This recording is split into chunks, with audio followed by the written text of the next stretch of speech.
So it's race week once again, guys, and we're heading to the Mexican Grand Prix this weekend, the Autódromo Hermanos Rodriguez. And this track is a very unique one in Formula 1 for a number of reasons. And I'm not just talking about the baseball stadium that basically goes alongside the end part of the circuit. No, I'm talking about where it's located. Now, the Hermanos Rodriguez circuit is located in Mexico City, and as a result of where Mexico City lies, it is a very high altitude for a capital city. Now, the Hermanos Rodriguez circuit actually sits at just over 7,000 feet above sea level, which in terms of meters for the rest of the world is about 2.2 kilometers up, 2.2 thousand meters up in the air. Now, this has some really big effects on Formula 1 cars. Now, if you compare this track to other circuits on the calendar, the next highest elevation circuit is Brazil's Interlagos, which is at around 2,500 feet. That's about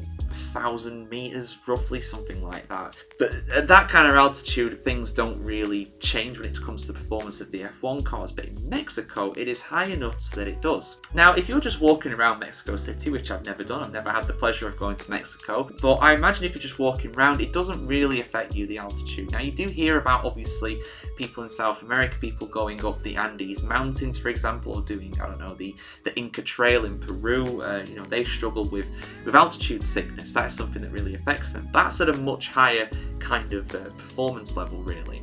But when it comes to Formula 1, when it comes to these cars, it does really affect them at the altitude that the Mexico City circuit is held at. The biggest thing, obviously, is that at that altitude, the air is thinner, and that affects the car in a number of ways. It affects how the engine runs, but probably more importantly with this current formula of Formula 1 cars is that it affects the aerodynamics. So for those that don't know, when aerodynamics, basically they generate downforce on the car and therefore give it more grip and more purchase through the corners.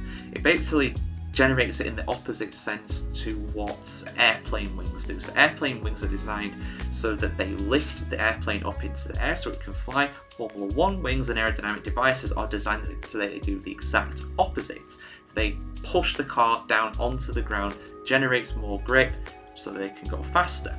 When there's less air though, like there is at the Mexico City circuit, there is less downforce. So what you'll see is that despite Mexico having the highest speed of any circuit on the Formula 1 calendar, or certainly one of, I know it's up there with Monza and Baku as well, but I think Mexico actually has the highest top speed because A, it's got a very long straight, but B, it's actually got less drag. So because the air is thinner, there is less force pushing the car back at high speed, so they are able to achieve massive amounts of high speed down these straights. And because of that as well, DRS has less of an effect. So despite having a massively long straight and then a very long back straight that follows it pretty much straight away after the first couple of corner complex, overtaking is very difficult. But let's just circle back to the downforce though. So because there's less air, because there is less downforce being generated, you'll see the teams actually running some of the highest levels of downforce of the season. The common phrase in Mexico is that you can run Monaco levels of downforce, or wing angle I should say, but generate around Monza levels of downforce. That's how much weaker the downforce is effectively from the cars. So because of that, it is a very tricky circuit to drive. On top of that as well, you've got a lot of heat. It's very hot in Mexico when this race is being held. Track temperatures will normally be around 40 or 50 degrees normally, even in late October or early November when this race is usually held. So because of that, because of the heat, because there's less oxygen in the air, because the air is thinner, physically this is one of the most difficult tracks on the calendar. Probably not on the level of Singapore or maybe Qatar, but it's definitely up there as one of the most difficult, and the thinner air does make it tougher for the Formula 1 drivers to basically breathe and get oxygen into their systems. The third and final thing is the way the engines run. Now, in Mexico in the past, and we also saw this at Kyalami in South Africa, because that's another high altitude circuit, normally aspirated engines produce less power.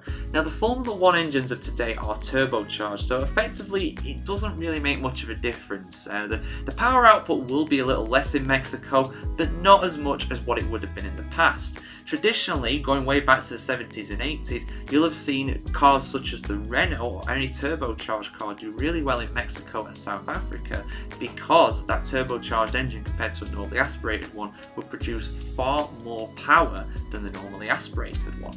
These days, of course, all the engines are turbocharged. There's no variance on that at all.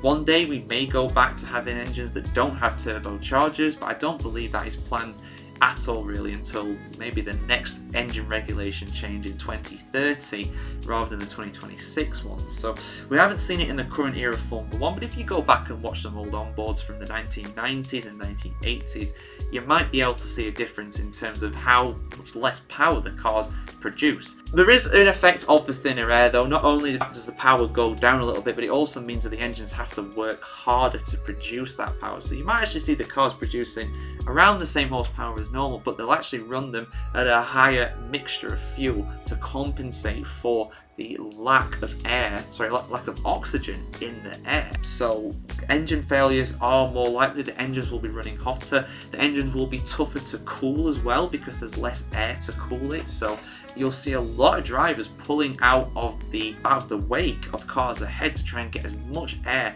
into the car as possible to try and cool it down. So yeah, that's basically how the high altitude in Mexico affects all the Formula 1 cars out on the track. I hope that is a good explanation for you guys. Like I said in a few videos before, I've got an engineering degree, so I know a little bit about this sort of stuff, but I'm no expert by any means. But that is basically the long and short of how altitude affects Formula 1 cars, and it only really happens in Mexico. The next highest circuits, Brazil and Austria, are a long lot way lower. But if we go to South Africa one day, we may see similar things happen again, although I think Kyalami is very unlikely to come back onto the calendar, which is a real shame, but that's another topic for another video.